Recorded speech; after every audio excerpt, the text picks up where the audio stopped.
Em dezembro, o presidente foi submetido a uma cirurgia, né, para remoção de uma espécie de um coágulo entre o crânio e membranas que envolvem o crânio e a meninge, né? Aparentemente nada muito grave, mas enfim, foi mais uma internação do presidente da República, que já foi submetido à cirurgia. Eu nem me lembro se foi em 2020, nós estamos fechando 2024, né? Foi 24 ou 23 que ele fez a cirurgia no quadril. Foi 20, bom, se não foi 24, foi fim de 23, mas enfim. Final do ano passado. Teve a queda, né? Que gerou esse ferimento que, por sua vez, o levou a essa cirurgia de emergência. Foi uma cirurgia de emergência, né? Você vê esse quadro sendo explorado aqui no Brasil, guardadas as devidas proporções novamente, por favor, mas como foi na eleição nos Estados Unidos? Já estão tentando, né? A idade, excesso de internações. Durante a campanha eleitoral americana, isso já vinha acontecendo, né? Essas comparações entre a senilidade do Biden e a idade avançada do Lula. Não teve muito efeito porque eles estão em situações visivelmente diferentes, né? Apesar de idades parecidas, o Lula demonstra muito mais vitalidade do que o Joe Biden. Mas eu vi nas redes sociais, da parte de vários políticos de oposição, esse esforço aí de comparar a situação do Lula com a do agora quase ex-presidente Joe Biden, né? Se isso vai funcionar, depende do quadro, como é que vai evoluir a saúde do presidente nos próximos anos. Mas aqui entre nós, se vocês me permitem dar uma explorada nesse assunto, que seria tão bom, né, se o Lula baixasse nele uma iluminação assim: olha, já fiz minha parte, venci o Bolsonaro, tirei a extrema-direita da presidência, deixa eu apostar em alguém aqui, sei lá, de repente, né, pensar num outro nome, botar a mãozinha na cabeça como ele fez com a Dilma, né? Seria tão bom, né, se ele tivesse esse momento aí de iluminação, de inspiração, olhasse para o Alckmin do lado dele e falou: Alckmin, é sua vez, companheiro, vamos lá. Nossa, o Alckmin não vai segurar nem a cadeira de vice, né? Que dirá. Difícil.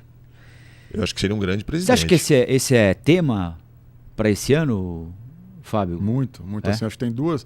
A gente está chegando. Vai faltar pouco menos de 2 anos para as eleições presidenciais, né?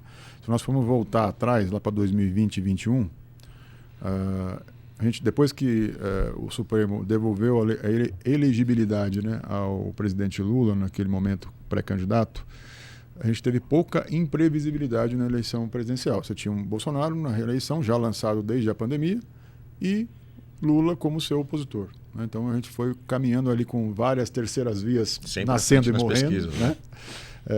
Mas era mais ou menos sabido que teríamos um segundo turno difícil ali. Lembra que as previsões não eram... Aquela época, a previsão política no Brasil era difícil de fazer, mas naquela época não era difícil prever que teríamos um segundo turno duro entre Bolsonaro e Lula. Né? Hoje a gente chega em 2025, ou seja, comparando com aquele biênio final da legislatura anterior, com um grau de imprevisibilidade muito maior dos dois campos. Porque qual é o futuro da direita? Quem vai ser candidato da direita a presidente da República?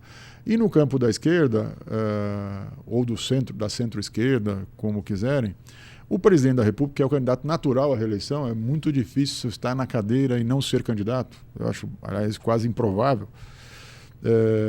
Com algumas questões pela frente para resolver. A questão da saúde, acho que é uma delas.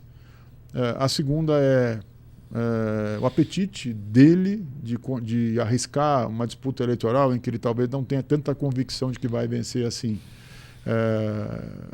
e resolver arriscar o capital político dele mais uma vez, sendo que ele poderia deixar a vida pública como vencedor, né, vencendo o Jair Bolsonaro, e uma pressão ali no campo. Sair por cima, né? Exatamente. Como ele tinha uma expectativa muito alta para esse mandato, que era ser um Mandela, né, globalmente falando, ele falava inclusive sobre isso, e as condições geopolíticas estão muito adversas, inclusive no continente, para que ele se consolide sua liderança e tal, tem um pouco de frustração do presidente falar: olha, talvez seja o momento de encaminhar uma sucessão, ou pelo menos deixar isso mais estruturado, né?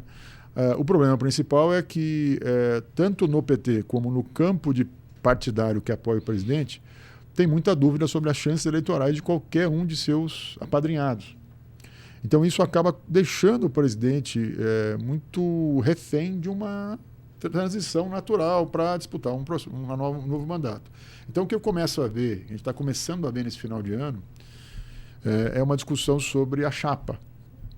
Porque se o presidente Lula sinalizar que, por exemplo, era meio que natural que se fosse uma reedição da chapa vencedora em 22, sim, Lula e Alckmin.